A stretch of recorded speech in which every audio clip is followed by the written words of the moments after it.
আরে বল্টু, আমাকে পরে খাবি, আগে বল এত দুর্গন্ধ কোথা থেকে আসছে? এত সোনার কি আছে? তুই তো 1 বছর ধরে বগলে চুল কাটিসনি, সেই জন্য তোর বগল পুরো ঝাড়বন হয়ে গেছে। বমি তো হবেই, কোনোদিন তো বগলে সাবান মাখিসনি, তোর দ্বারা কিছুই হবে না, তাড়াতাড়ি তোর মাকে ডাক।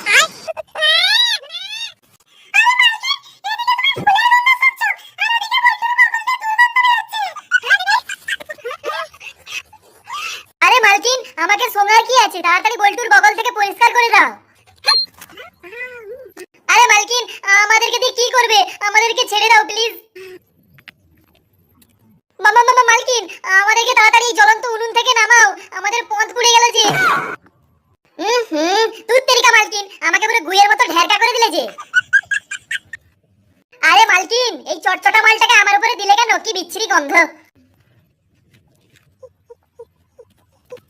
এবার দেখো মালকিন, বল্টুর বগল 100% ক্লিয়ার করে দেবো সালা। কি বল্টু, দেখলি তো তোর বগল কিরকম পরিষ্কার করে দিলাম?